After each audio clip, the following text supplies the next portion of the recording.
Buenas tardes a todas. Empezamos el evento. Espero que se escuche bien. Mi nombre es Michela Colasanti y voy a ser la moderadora de este webinar. Buenas tardes. Buenas tardes, Mari. Y bueno, gracias por estar presentes a este evento. Os he puesto en el chat el tema del que vamos a hablar hoy, y hoy hablaremos de donación de óvulos, selección de la donante, compatibilidad física y matching genético, con nuestra experta, es Ana Aragonés, embrióloga y experta en medicina genética reproductiva de la unidad de reproducción Vista Hermosa. Aquí os dejo el enlace para poder contactar con ella y ver su biografía. Y también hay el enlace de los próximos eventos que vamos a hacer. Entonces, una pequeña presentación antes de empezar directamente con Ana Aragonés, nuestra embrióloga clínica de hoy. Entonces, os recuerdo que este evento está promovido por The European Fertility Society. Y yo soy, como os he dicho antes, Michela, soy Country Manager para España de la Sociedad Europea de Fertilidad, y nosotros somos una sociedad empírica que proporciona herramientas, apoyo y educación a pacientes y a clínicas de fertilidad. Y nuestro objetivo es facilitar y aumentar el apoyo y la experiencia positiva de los pacientes. Por eso apoyamos, educamos y ayudamos a los pacientes para hacer que su viaje de fertilidad sea más agradable y basado más en el cuidado.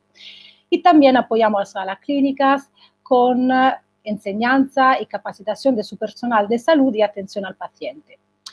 Pues entonces llegamos al tema de hoy. Hoy, como he dicho antes, hablaremos de donación de óvulos, selección de la donante, compatibilidad física y matching genético, con Ana Aragonés Esteve, que es embrióloga clínica de la Universidad de Reproducción Vista Hermosa.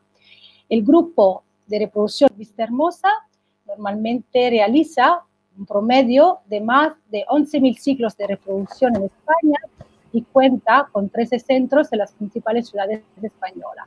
La oficina central está en Alicante, así como la clínica principal de la clínica UR Vista Hermosa. Y tenemos hoy, como podéis ver a mi lado, Ana Aragonés, que nos acompañará. Buenas tardes a todos. Es un placer estar aquí con todos vosotros. Gracias. Gracias a ti, gracias por estar aquí, gracias a la clínica UR Vista Hermosa por acompañarnos en este webinar de hoy. Entonces, os voy a dar la bienvenida. Aquí estamos. Las bienvenidas a todas. Y bueno, una pequeña presentación de Ana y luego arrancamos directamente con su presentación. Y os invito a hacer las preguntas aquí en el chat abajo. Podéis hacer las preguntas que luego haremos a nuestra experta al final de su presentación. Entonces, bueno, Ana Aragonés es embrióloga clínica y se ocupa de la coordinación donante-receptora del Grupo UR Vista Hermosa. Se ha graduado en genética en la Universidad Autónoma de Barcelona con un título especialista en técnicas de diagnóstico genético en la Universidad de Valencia. Ha finalizado con éxito el máster en medicina y genética reproductiva en la Universidad Miguel Hernández y su trabajo final del máster ha sido la importancia de la genética en aborto de repetición. Trabaja con el grupo UR Vista Hermosa desde hace 4 años. Entonces, podemos dejar la palabra a nuestra experta. Aquí vamos a preparar la presentación para ella. Y bueno, yo a este punto voy a desaparecer durante todo el tiempo que dura la presentación, pero bueno, os invito de nuevo a hacer las preguntas abajo, que luego vamos a contestar. Y bueno, hasta ahora. Gracias, Michela. Bueno, buenas tardes a todos. Nada, como os he comentado anteriormente, es un placer estar aquí. Y nada, el webinar de hoy va a tratar sobre el tratamiento de donación de óvulos, cómo se elige a la donante, compatibilidad física y matching genético. Bien, en el índice pues vamos a tratar los puntos principalmente los que están en el título y además me gustaría también hablar un poco sobre la coordinación donante-receptora. Empezaremos hablando sobre el tratamiento de donación de óvulos. ¿Qué es la donación de óvulos? Pues bien, la donación de óvulos es un conjunto de técnicas de reproducción asistida mediante las cuales una mujer dona voluntariamente sus óvulos, sus ovocitos, para que sean fecundados con el semen de la pareja de la mujer receptora o en su defecto por un semen de donante. Una vez conseguida la fecundación, los embriones obtenidos serán llevados durante varios días en cultivo hasta el momento de la transferencia. Se transferirán uno o dos embriones al útero de la mujer receptora con el fin de obtener un hijo sano. A nivel histórico, me gustaría destacar que el primer nacimiento por donación de ovocitos fue en Australia en 1983.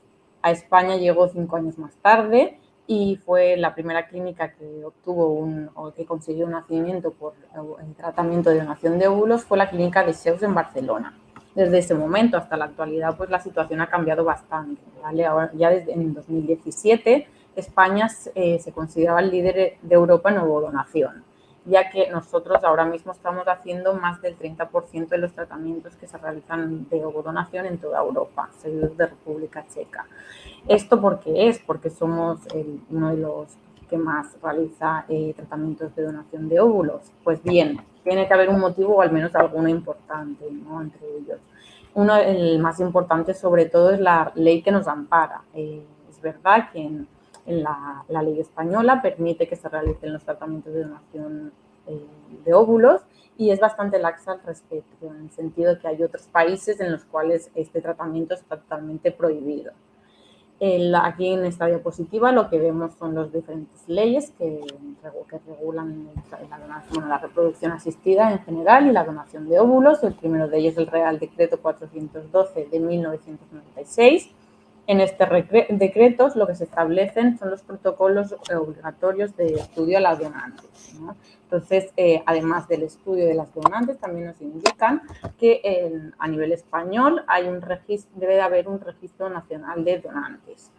Además, luego también tenemos la Ley 14 de 2006, por la cual se habla un poco y se explican todas las técnicas de reproducción asistida humana.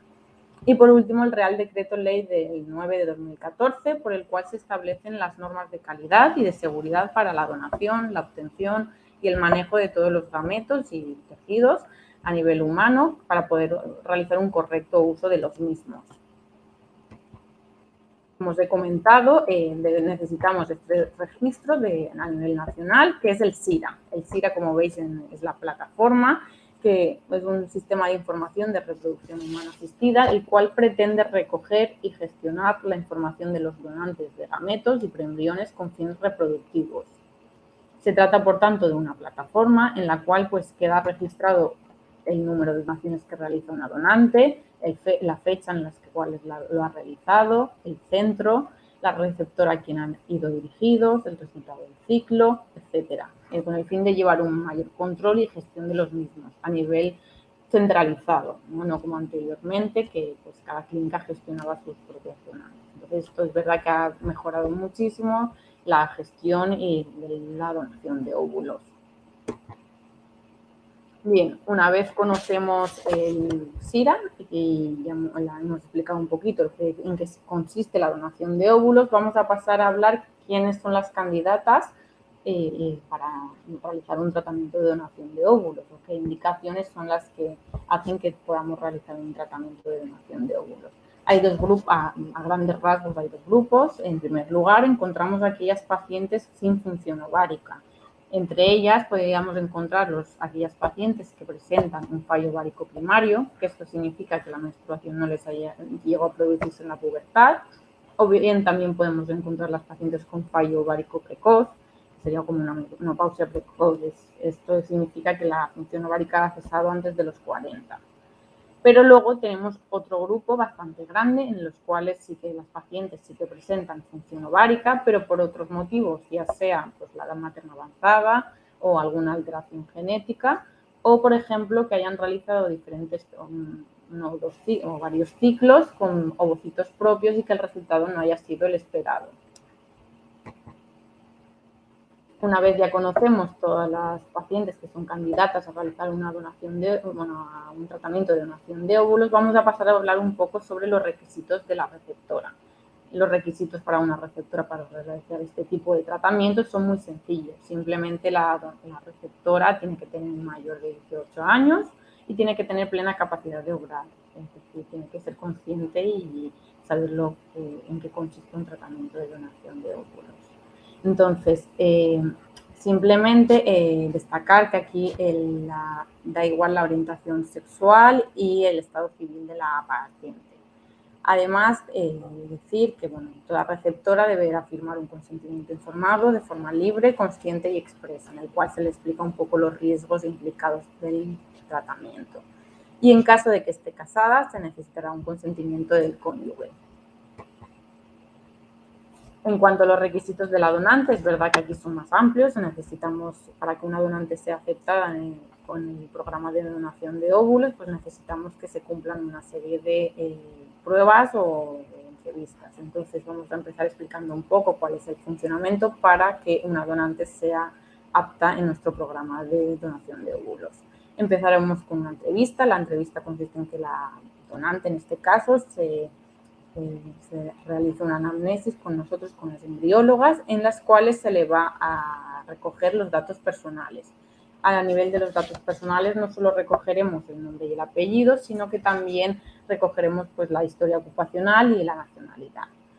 Luego pasaremos a ver el fenotipo, es decir, la altura, el peso, el color del pelo, los ojos, la piel, la etnia, etcétera.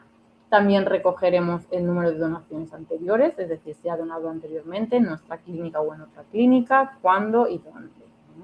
Luego pasaremos a la historia médica. La historia médica recoge tanto las enfermedades de la infancia como las enfermedades actuales que pueda tener la donante. Se le preguntará también si hay algún tipo de antecedente psiquiátrico y por los antecedentes reproductivos, entre los cuales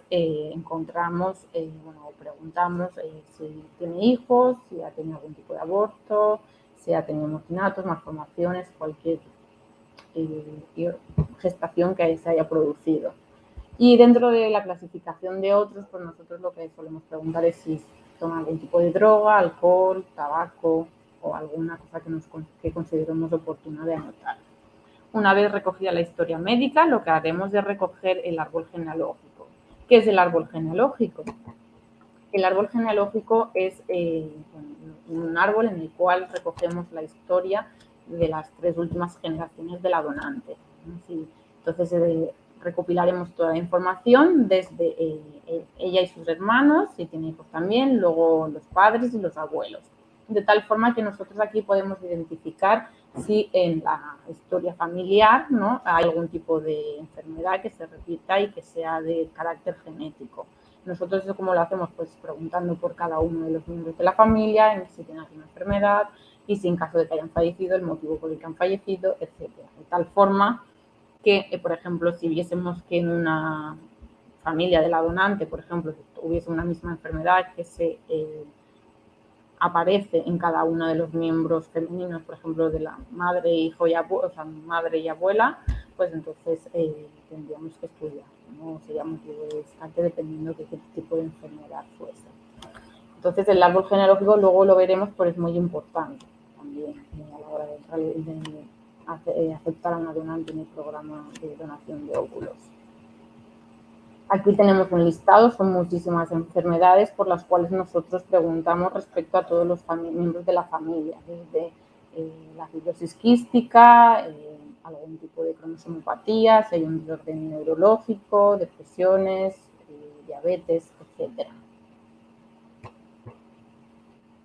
Una vez hemos recogido toda la anamnesis de la donante, lo que haremos es citar a la donante con la psicóloga, ¿no? El paciente, que en este caso es la donante, deberá de realizar una entrevista psicológica en la cual lo que se le ven es las diferentes pruebas. La psicóloga lo que hace es recoger unas pruebas que ya considera oportunas y además también lo que vemos es que cumple, en cuanto al cuestionario que nosotros le hemos proporcionado, pues que cumple los mínimos indispensables y que no tiene ningún tipo de problema psicológico. Luego veremos, porque creo que en esta presentación, no sé si es que no está actualizada, le preguntaré a Micaela, pero había aquí una diapositiva al cuestionario del mismo, entonces a ver si luego para cuando una vez terminemos el webinar lo puedo facilitar.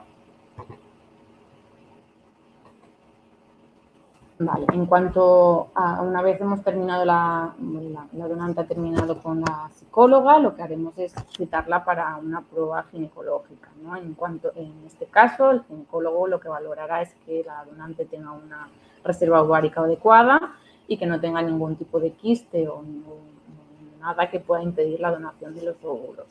Además, se le realizará también un análisis de sangre y la serología.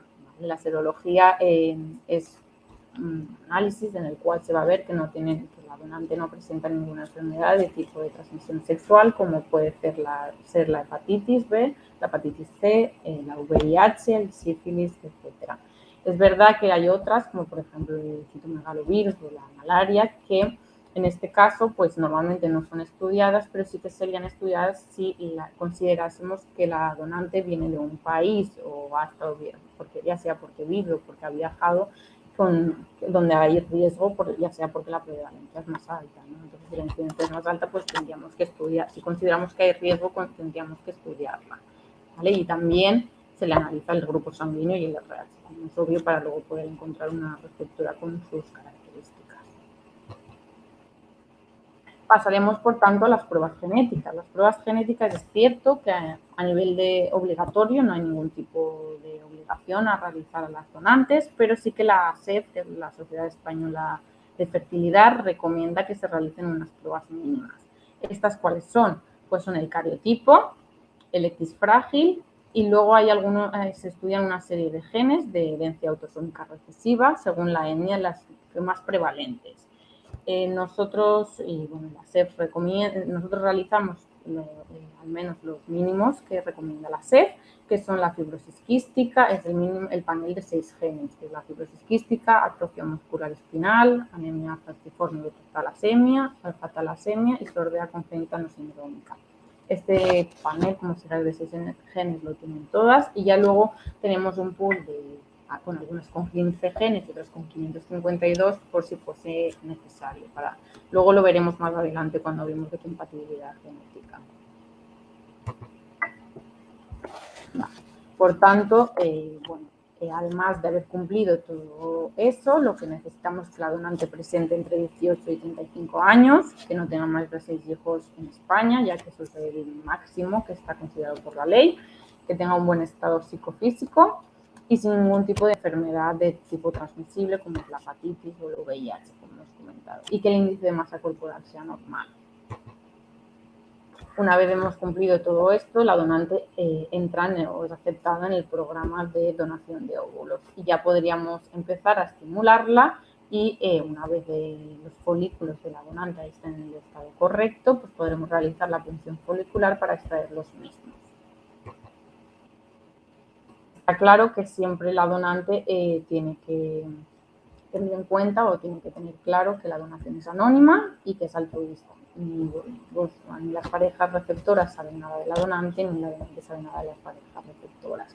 Y como es obvio, también tiene que firmar un consentimiento informado sobre el procedimiento y sobre los riesgos implicados, igual que la receptora.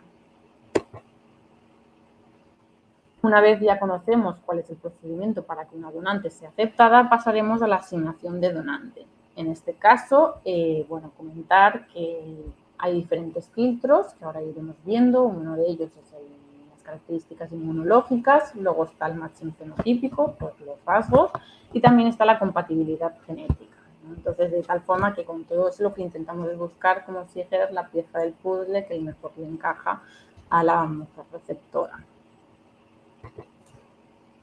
Empezaremos, me vuelve a pasar lo mismo, Miquel, ahora creo que la presentación no es la actualizada, pero a ver si luego lo podemos, porque aquí teníamos una plantilla en la cual os presentaba la petición del grupo. No sé si es que no es la última. Mira, me he dado cuenta en la anterior, porque son las 2 modificaciones que habíamos hecho. Entonces, si la puedes cambiar bien, si no, pues luego la muestro, no pasa nada. Sí, no, porque lo voy a hacer. Si me esperas un momentito.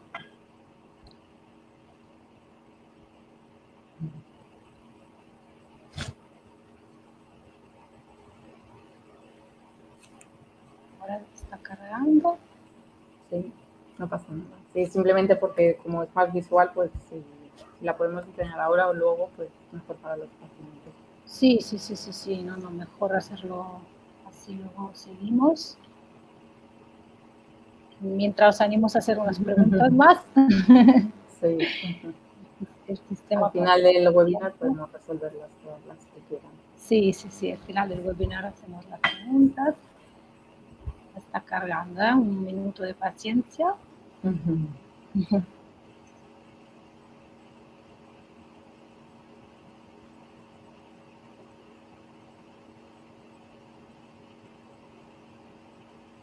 Probablemente no es nada trascendental, pero es cierto que así pues lo pueden ver mejor y se entiende mejor.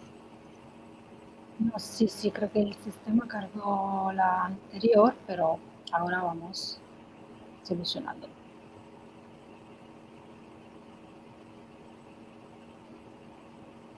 Tiene que ser entonces. A ver.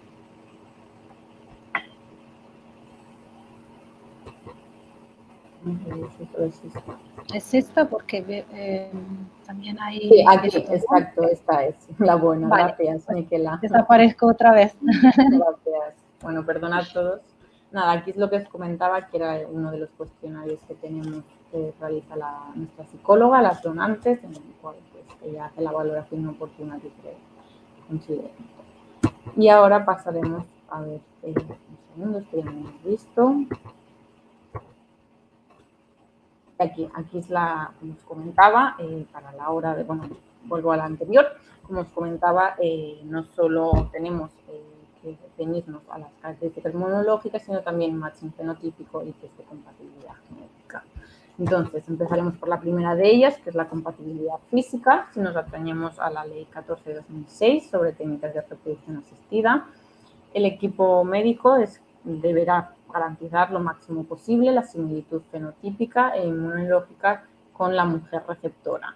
Nosotros para ello lo que hacemos es facilitar a la receptora del tratamiento de donación de óvulos esta petición que podéis ver en la imagen, en la cual no solo, bueno, está en inglés, pero también la tenemos en castellano, y en la cual no solo se anotan los datos personales, sino también todas las características referentes a la etnia, el color de los ojos, el pelo, la raza, la altura, el peso, los estudios, etcétera, de tal forma que podemos tener todos los datos registrados, ¿no? Y adecuarnos sobre todo a la compatibilidad física que es de la que estamos tratando.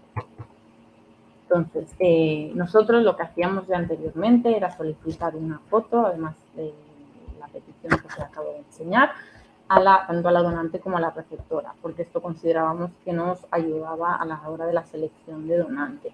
Pero desde 2019 tenemos el Phenomatch. El Phenomatch es una plataforma en el cual tenemos registrados todas las donantes disponibles con sus características físicas, genéticas y una foto adjuntada. De tal forma que gracias al algoritmo del Phenomatch podemos introducir la foto de una paciente que está esperando para un tratamiento de donación de óvulos y compararla con toda la base de nuestro pool de donantes con el fin de encontrar a la receptora, o sea, a la donante pues más compatible, como si dijéramos, ¿no? De una forma objetiva y más científica. La diferencia entre lo que hacíamos anteriormente y el Phenomatch es que no solo vamos a clasificar o a seleccionar la donante más compatible a nivel de rasgos fenotípicos por las características de la altura, pelo, color de ojos, etcétera, y a nivel genético, como vamos a ver a posteriori, sino que también el Phenomatch presenta un filtro biométrico, ¿vale? Va a hacer una selección biométrica. ¿Esto qué significa? Pues que va a coger hasta 100 puntos de nuestra foto, ¿vale? De la cara, y entonces va a compararla con el resto de las fotos de las donantes con el fin de encontrarla que a nivel de facciones o de rasgos faciales se parezca más. De tal forma que al final pues, o lo que obtenemos es un filtro más para que la donante sea lo más parecido a la receptora. Y por último hablaremos un poco de la compatibilidad genética o el matching genético, ¿no? Como hemos comentado anteriormente, lo que se hace nosotros es un panel a las donantes, ¿no? De aquellas enfermedades que consideramos que son importantes de estudiar o que al menos la SEP les recomienda. ¿Y por qué las recomienda? Es cierto que cuando realizamos el árbol genealógico es muy fácil, como os comentaba anteriormente, identificar aquellas enfermedades de carácter autosómico dominante, ¿no? Porque van a predominar en todo el árbol genealógico en las diferentes generaciones. En cambio, en la herencia autosómica recesiva, por muy prevalentes que sean, hay veces que no se identifican también a partir de un árbol genealógico.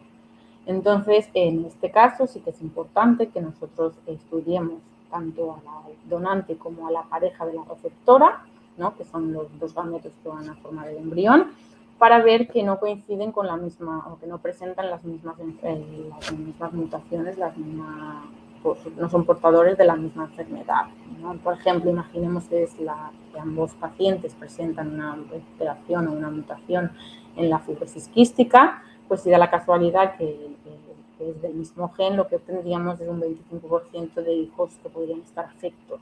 Entonces, lo que se quiere evitar al 100% es que la descendencia afecte, ¿no? De dar lugar a un afecto. Entonces, es importante que se estudie, nosotros consideramos que es importante que se realice el panel genético, el mismo a la donante y a la pareja de la receptora. De tal forma que al final lo que conseguimos será una compatibilidad genética entre el donante y la pareja de la receptora, y esto se llama matching genético, ¿no? Porque cada individuo puede presentar una alteración genética distinta y esto no dará lugar a un hijo afecto, pero si es la misma sí que puede dar lugar a, sí que hay un 25% de probabilidad de que haya un hijo afecto. Y por último, me gustaría hablar un poco de la coordinación donante-receptora, ¿no? La coordinación donante-receptora hay dos tipos o dos formas de realizarlo. La primera de ellas es la donación sincrónica y luego veremos la donación asincrónica. La donación sincrónica conlleva, como bien dice su nombre, una sincronización entre el ciclo de la donante y de la receptora.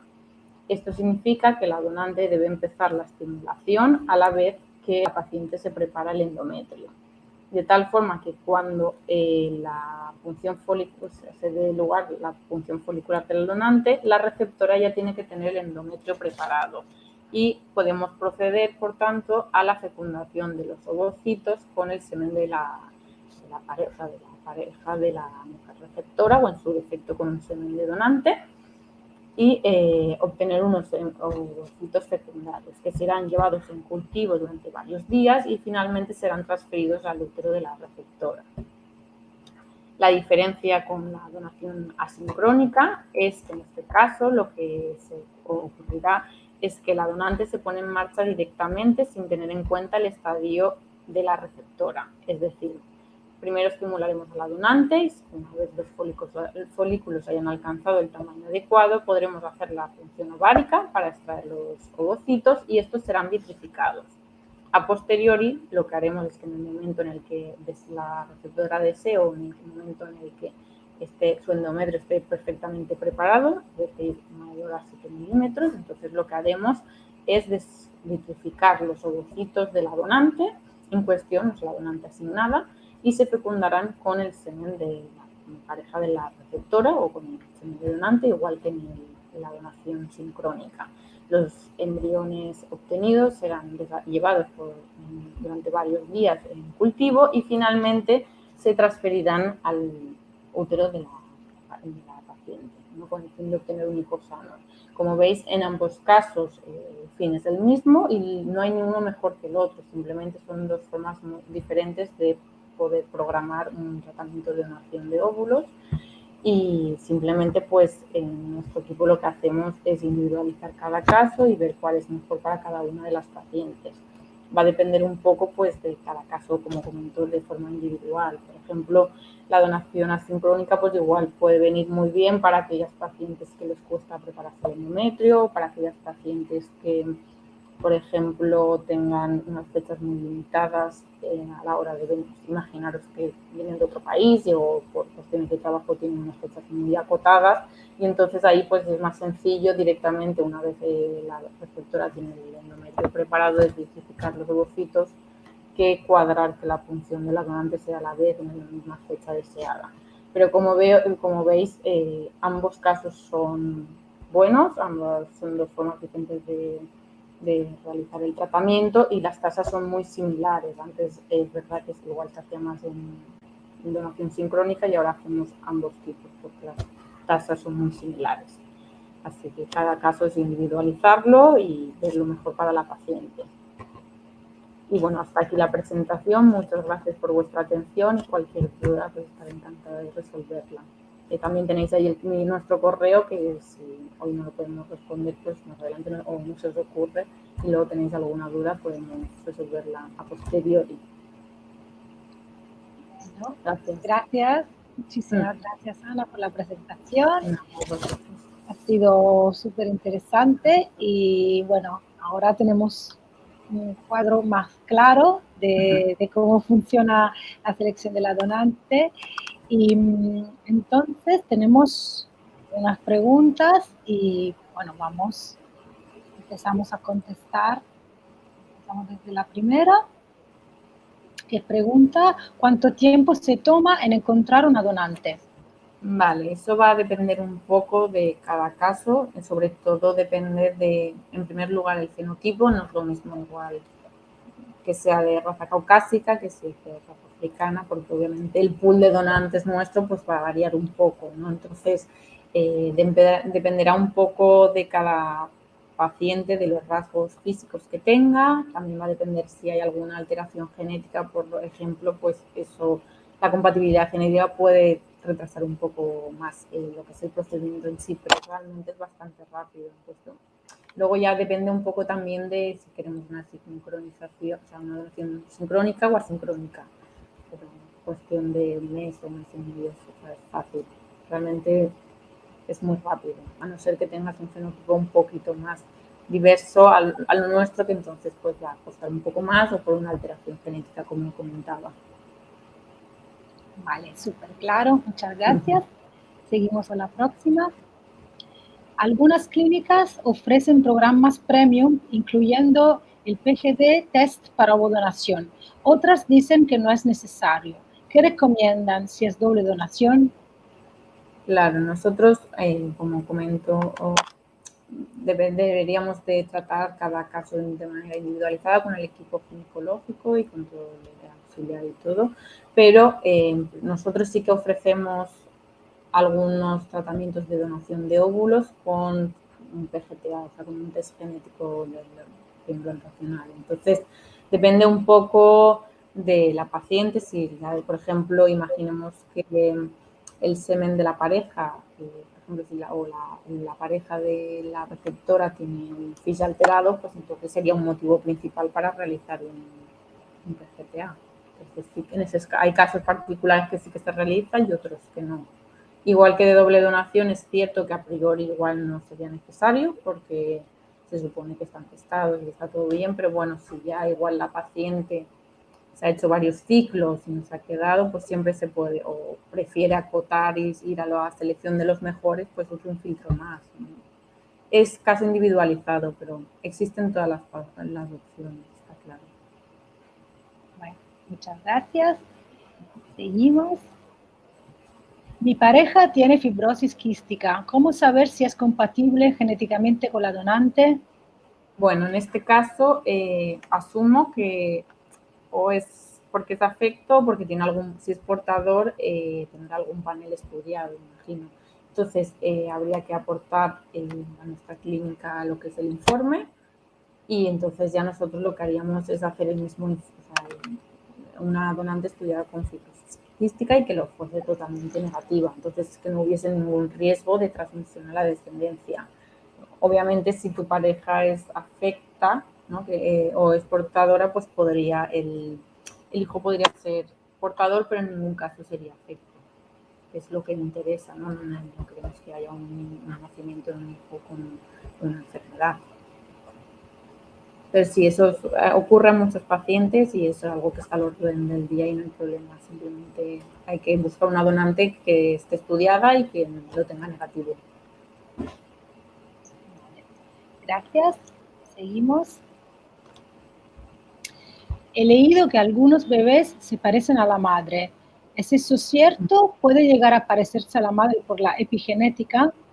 Claro, en este caso es obvio que nosotros intentamos cuanto más posible mejor que se parezca a la receptora, ¿no? Ya como he comentado hay varios filtros, está a nivel solo genético, está a nivel facial con el Phenomatch, están las características.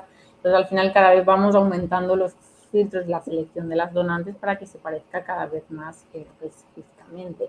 Luego a nivel de carácter, pues obviamente hay un factor adquirido que está claro, que entonces hace que también pues, se parezca, ¿no? A nivel de epigenética podría ser, al final la gestación la lleva la madre, lo que es la receptora, y podría pasar.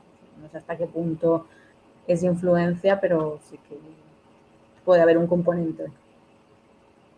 Vale, gracias. Seguimos.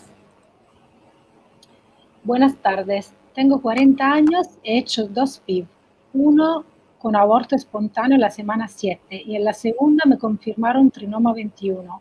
Siempre he tenido solamente un embrión bueno para transferir. Haciendo las PIV en el hospital público no me hicieron el PGT testing. ¿Qué me aconseja usted? ¿Ir directamente a la donación de óvulos y con PGT en una clínica privada? Gracias. Claro, aquí, bueno, entiendo que se ha hecho 2 tratamientos, ¿no? Entonces, claro, es cierto que igual pues en lo que es un hospital público pues hacen los tratamientos básicos o hay que empezar por ahí para ver cómo funcionan, ¿no? Pero es verdad que, bueno, que tiene ambos casos, ha sido por trisomía o con aborto y que la edad es muy importante, ¿no? Cuanto más edad, pues mayor riesgo de aneuploidías o de que los ovocitos tengan algún tipo de aneuploidía. Entonces sí que sería conveniente igual, viendo también en cada caso particular, pero igual sí que sería conveniente realizar un PGT-A. Habría que verlo con el equipo, pero a primera sí que podría ser una opción a considerar. Vale, gracias. Obviamente, también con la edad, pues según la respuesta que haya tenido, ¿no? Si la respuesta ha sido muy baja, pues igual sí que también podríamos plantear una donación de óvulos. Habría que ver la reserva ovárica y hablarlo individualmente con el equipo. Vale, muchas gracias. Si luego Laura quiere añadir más información para tener otro tipo también de consejo, pues aquí estamos. Sí, o si nos quiere consultar a nivel de correo, nos puede consultar y nosotros le damos toda la información. Puedes consultar siempre con Ana por correo en el enlace que os he dejado. Si luego en el futuro, cuando se acaba el webinar, os ocurre otra información que no habéis pensado durante el webinar. ¿Okay? Entonces, seguimos. ¿Se necesita hacer el mock embryo transfer? Nosotros lo que hacemos, entiendo que cuando se refiere a mock embryo transfer será la prueba para realizarla como de canalización de transferencia, imagino. Si no se refiere a eso, por favor que lo especifique. Nosotros es verdad que sí que lo intentamos realizar, si es eso por ir con una certeza de que cuando realizas la transferencia pues no es dificultosa o no hay que hacer una dilatación cervical o cualquier otro motivo, pero obligatorio tampoco es, está claro. Gracias. Seguimos. Yo llevo varios años sin regla, tengo premenopausia. En este caso, ¿se podría hacer una transferencia en fresco? Sí, imagino, o sea, si se refiere con un tratamiento de donación de óvulos, entiendo que en fresco se puede hacer sin problema. Lo único que habría que hablarlo con el ginecólogo y ver su caso particular y ver la medicación que debería de tomar para preparar el endometrio. ellos. Ya nuestro equipo adecua la medicación a cada una de las pacientes en función de su condición. Muchas gracias. ¿Y cuál sería una cantidad buena de embriones que se tendrían con una donación de óvulos? Cantidad buena, se refiere a los que llegan, por ejemplo, a estadio de blastocisto, imagino. Pues dependiendo un poco si es con el semen de la pareja o con el semen de donante, ¿no? Pero con el semen de la pareja, pues igual 2 embriones de buena calidad ya sería un buen resultado. Si es con el semen de donante, pues igual esperaríamos tener alguno más. También depende de la calidad. O sea, 2, cuando digo 2 es con una calidad bastante alta. Luego puede ser que llegue alguno más, pero no. Sobre todo afecta muchísimo el factor masculino, ¿no? En este caso, si utiliza semen de la pareja, puede ser que haya más o puede ser que haya menos en función de cómo esté la muestra seminal. Perfecto, gracias. Y si en un futuro elijo que quisiera saber quién fue la donante, ¿sería posible? Vale, aquí a nivel nacional, o sea, nosotros aquí en España, ahora mismo la donación es anónima.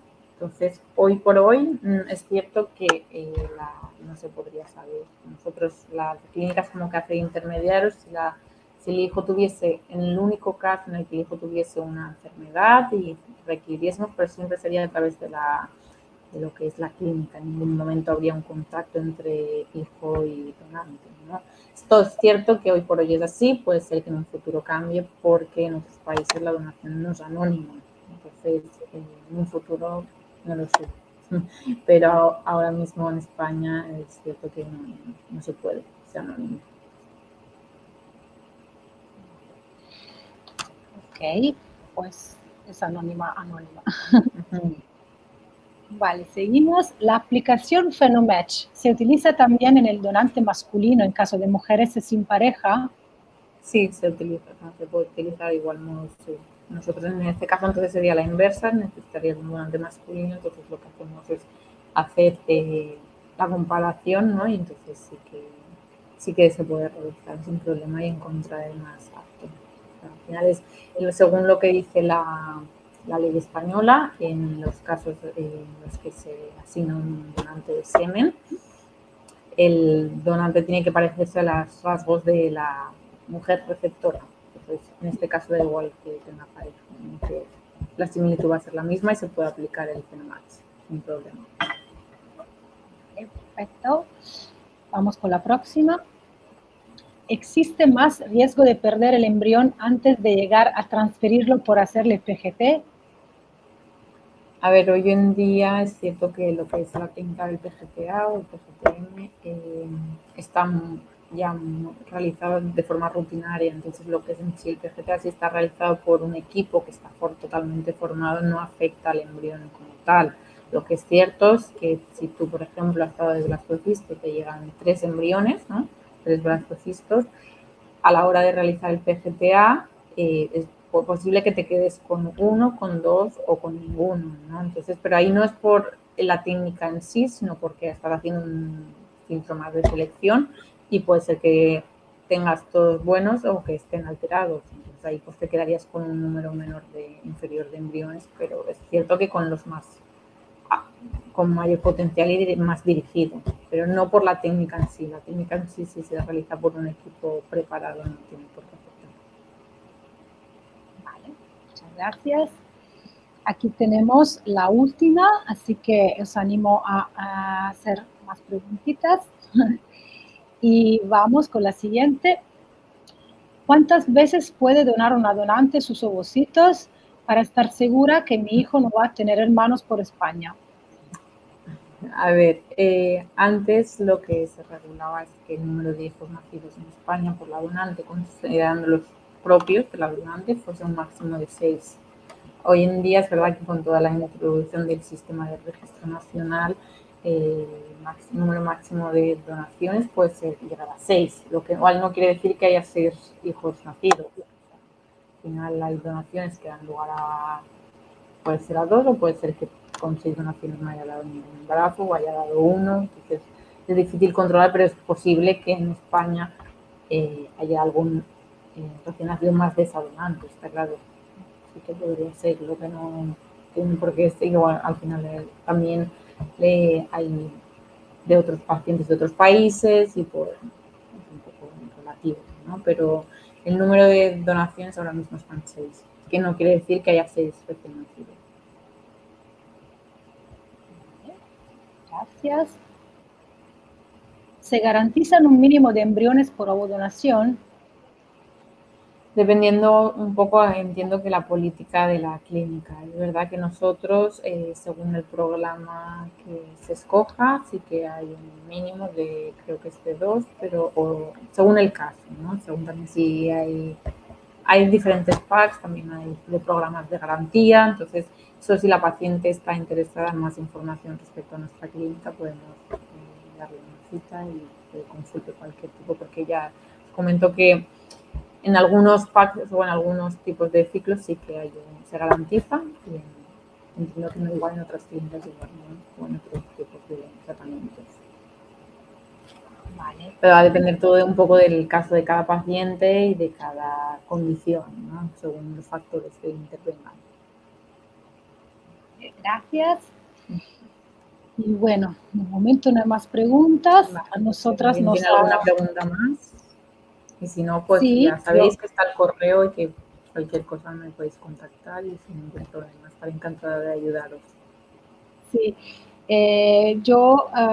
nos ha llegado a nosotros, bueno, a mi correo una preguntita, entonces vamos a hacer esta última pregunta, mientras no hay otras,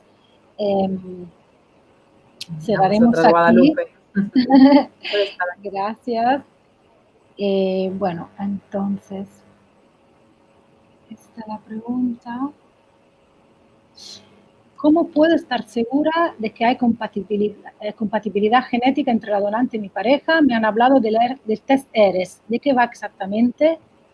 Nosotros es cierto que el test ERES no lo aplicamos. No sé si se refiere al test ERA, pero entonces es de otro tipo de test. El test ERES en nuestra clínica, si es respecto a compatibilidad genética, no lo aplicamos, pero en nuestro caso particular se te puede facilitar, o sea, en el caso de realizar un tratamiento de donación de óvulos y que tu pareja, bueno, se tendría que realizar, no sé si con nosotros tendríamos que realizar el mismo panel a la paciente, o sea, a la pareja y a la donante.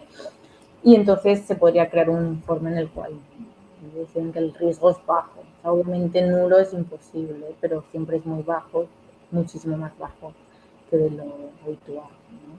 Entonces, con nosotros es la seguridad que está, si queréis, con un informe, pero nosotros siempre lo realizamos para estar seguros de que son compatibles, sobre todo si hay alguna mutación en la pareja.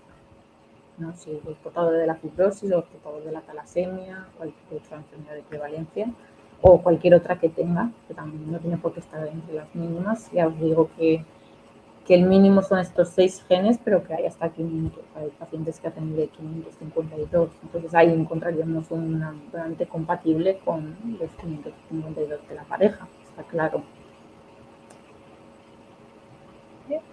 Pues muchísimas gracias.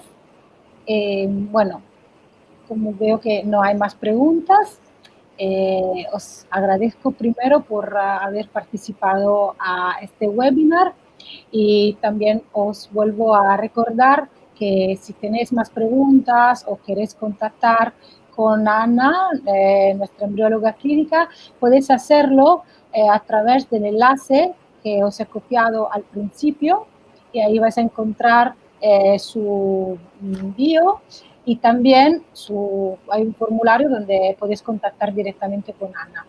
Y pues entonces yo muchísimas gracias. Gracias a todos por estar aquí. Muchísimas un placer. Gracias bueno, a Ana Aragonés, embrióloga clínica del grupo UR Vista Hermosa. Y os acuerdo que a partir de mañana podéis encontrar la grabación de este video en nuestro canal YouTube, que está aquí señalado a la izquierda, y también todos nuestros próximos eventos en Facebook o en Instagram. Y gracias a vosotros, gracias a todas las personas que nos están agradeciendo Y muchísimas gracias, Ana, por su presentación. Nada, a ti. Y bueno, pues espero el próximo webinar. Muchas gracias por haber participado. Gracias, Ana. Gracias. Hasta luego. Que vaya bien. Hasta Gracias luego. a todos. Gracias.